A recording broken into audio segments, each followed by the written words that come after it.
Welcome back to myofascial.com. So today we're going to go over some self-myofascial work to clean up the lower back and pelvic region. So if you're suffering from low back pain, or just if you want to prevent low back pain, since it's a very common thing, these can be quite helpful.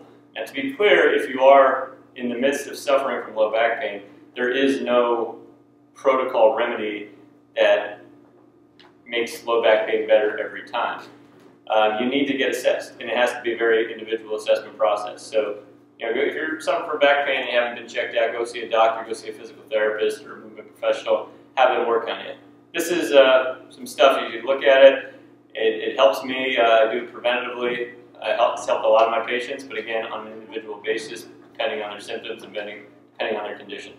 All right, so the areas that we want to look at are the diaphragm, all right, the Psoas muscle, then we're going to go into the gluteal region. So your diaphragm, we always hear about, is very important. It's your breathing muscle. It also has a direct connection to the spine. All right, so it's around the area of the thoracic lumbar junction where the upper back meets the lower back, and it starts under the rib arc and wraps around to the lower back. So if you're not using your diaphragm properly with breathing, if you're not getting it as active as it should be, you're going to get quite stiff in that region. And then you'll start breathing from your accessory muscles for respiration, which are going to be up, all the muscles that are pulling your rib cage up, a lot of in the neck, upper part of the shoulder, upper traps. That can lead to a lot of dysfunction, mainly neck pain, thoracic pain, and also just some sympathetic nervous system dysfunction. So it's really important, just for the sake of a lot of your just normal everyday function, to get your diaphragm firing and just get more oxygen through your body, but it also can have a huge role in lower back pain. This I'm going to de-shirt just to show how we can find our diaphragm. So you're going to bend forward and get your fingers under your rib arc, and right there where my fingers are, that's going to be where your diaphragm is. So that's where we're going to want to put a weight or a ball. All right, so they're going to start supine or on your back with some type of weight. We'll use a kettlebell in this instance, and the weight has to be congruent to the diaphragm and under the costal arch. So you have to be able to have something that fits nicely right underneath this costal arch here. All right, so once the weight is there, you want to breathe in through your nose. About 3 seconds. On the exhale, let the weight sink in. And when you're breathing out, you're not trying to do anything actively. You're just letting the weight sink in.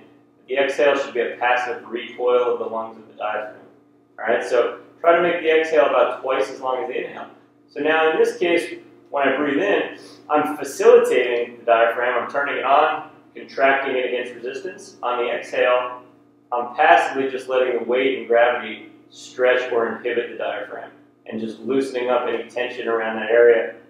Especially when it's been underused, it just gets tight and stiff and hasn't moved in a while, so we need to relax and just let some weight push into it. So it's a facilitatory activation on the inhale and an inhibitory relaxation or stretch on the exhale. If you make your exhales twice as long as your inhales, there tends to be a parasympathetic nervous system effect and a relaxation, which can help your digestion and a lot of other things, kind of the opposite of your stress response. All right, so that would be the first way to get started if you're not used to doing any work on your diaphragm. The second progression would be to lie on your stomach and put a softer ball. I got this at 5 below, take a little air out of it. Get right on the ball, right under that costal arch, and just relax into it. All right, so same breathing.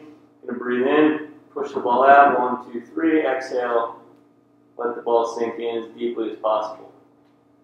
All right. So you can count your breaths. What I find more effective is just to set a timer for about 2 minutes and just count how long you're exhaling for and try to extend that exhale out. Start with 6 seconds, work it up to 8, 10, so on and so forth. You want to breathe out as long as you can without feeling like you're suffocating and running out of air. All right, so that's the first thing to work on, is just kind of getting that diaphragm. I would always start with that with the lower back, just because if you're having trouble getting your breath right, it's going to be hard to do any type of stability work, and there's going to be a lot of excess tension in your muscles that isn't going to go away until you kind of fix that breathing. All right, so then we move down. It's not far, so anatomically there's actually a connection to the diaphragm and the psoas muscle. And your psoas is a long muscle that attaches from the upper part of your spine or the mid part of your spine that goes down across the groin and attaches to the thigh bone, and it's one of your major hip flexors, so it's responsible for hip flexion when the thigh comes, or the knee comes above the hip. Also, if you're getting deep into a squat, so I can get my butt a little bit below the knees and feel clear to drop into the hip crease and not have to do some type of compensation where I arch my back to get down. All right, so it really, if it's loose, it allows my pelvis to posteriorly rotate the way it needs to for me to sink into the bottom of the squat. All right, so it's a pretty important muscle. It's also going to get you out of this type of anterior rotation of the pelvis, or better said, if you find yourself always in a restricted position in the psoas, you will be pulled into this anterior rotation. All right, so it gets stiff with sitting, and so does your diaphragm. So if you're sitting at a 90-degree angle, which would be hips flexed like so, you're always going to be in a shortened state in the psoas muscle.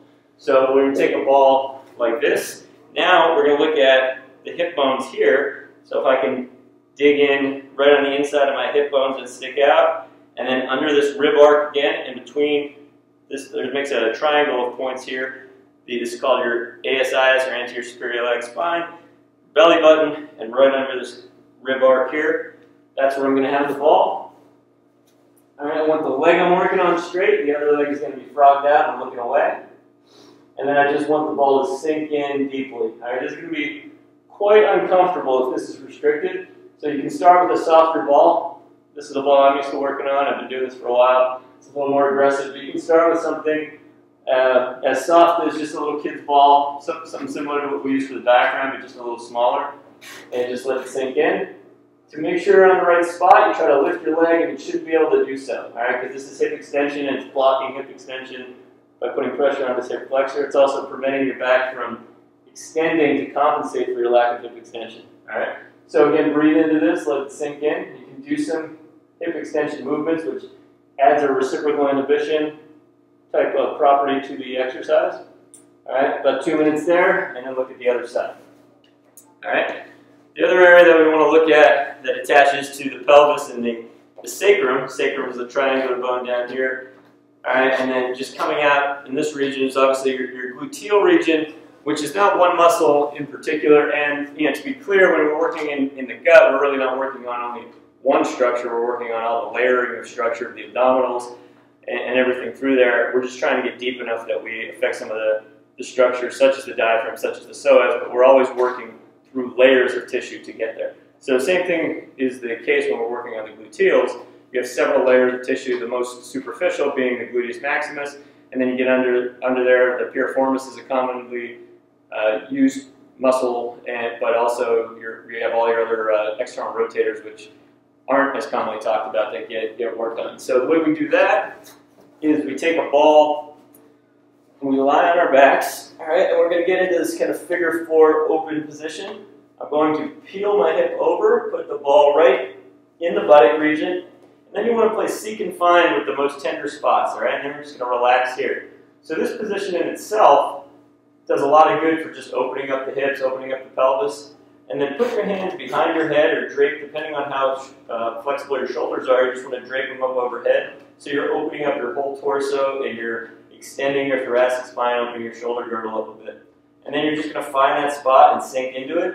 And then the same breathing you were doing during your diaphragmatic work, you're going to try to do while you have the pressure into the ball. All right, so we can add a little active release by just moving the knee up and down.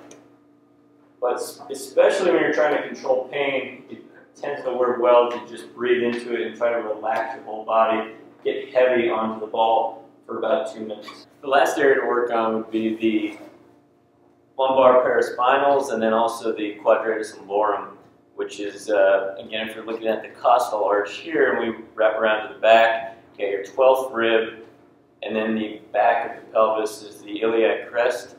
The quadratus lumborum, or the QL, attaches there, and then your lumbar paraspinals are just all the muscles like your erectors that basically just go longitudinally from the sacrum all the way up to the back of the head. We'll just focus on the lumbar area.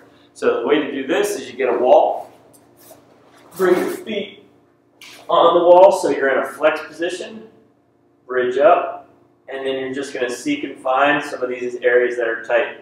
Move your knees towards the side that you're working on. So I got the ball on the right side, and I'm just seeking out anything that feels stiff and tight, painful, sore, and then just breathing into it. Same breathing applies as all the other exercises. Breathe in, and then let your body get heavy on the exhale right on the spot. So if we move it enough to the side, you can actually get onto the quadratus lumborum a little bit, but it really doesn't matter what muscle you're working on. It's just where the spots that are the most tender and restricted are, and then you're just trying to work on there. There's a theme with the breathing. That's why another reason I like to start with the diaphragm, just because it teaches you, gives you that facilitation of kicking the diaphragm on, and then also how to relax and get deeper exhales, because that's what you're going to need to do when you do any of this myofascial stuff, especially around the pelvis, because there's going to be a lot of guarding if you're in pain, or just if you're not used to kind of working around that area, the tissue get very stiff.